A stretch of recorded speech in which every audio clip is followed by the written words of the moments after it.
திருச்சிற்றம்பலம். தினம் ஒரு திருமந்திரம். திருச்சிற்றம்பலம்.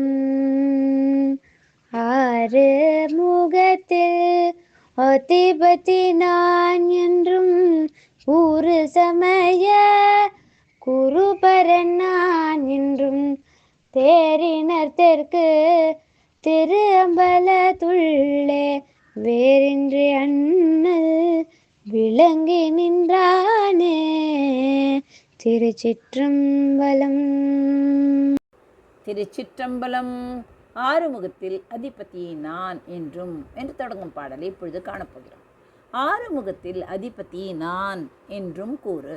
6 ஆதாரங்களாகிய மூலாதாரம், சுவாதிஷ்டானம், மணிப்பூரகம், அநாகதம், விசுக்தி, ஆக்ஞை இவைகள் உடலின் 6 நிலைகளுக்கும் மற்றும் 6 சமய நெறிகளுக்கும் அதிபதி நானே என்று சிவபெருமான் விளங்குகிறான்.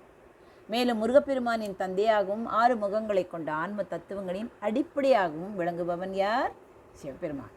சமய குருபரன் நான் என்றும் தேடினர். உலகத்தில் உள்ள அனைத்து சமயங்களுக்கும் குருவாகவும் மெய்யறிவை ஊட்டும் பரம்பொருளாகவும் விளங்குபவன் தானே என்பதை மெய்யறிஞர்கள் தெளிந்து உணர்ந்தனர்.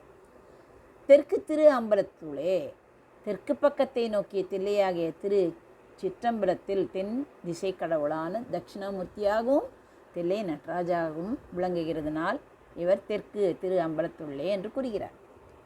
வேறு இன்றி அண்ணல் விளங்கி நின்றானே. எவ்வித வேறுபாடும் இல்லாமல் அனைத்துமாகி அந்த பரம்பொருள் நீக்கமர விளங்கி நிற்கிறான்.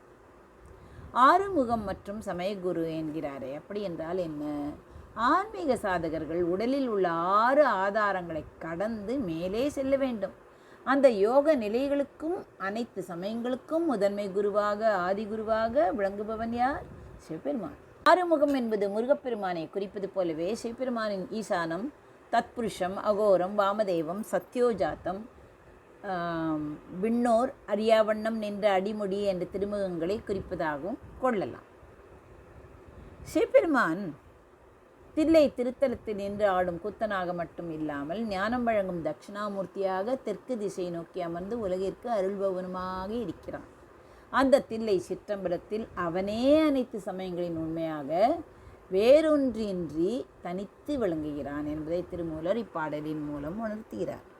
ஆறுமுகத்தில் அதிபதி நான் என்றும் கூறு சமய குருபரன் நான் என்றும் தேடினர் தெற்கு திரு அம்பலத்துளே வேறின்றி அண்ணல் விளங்கி நின்றானே. நன்றி, வணக்கம். உமா பாலசுப்ரமணியன்.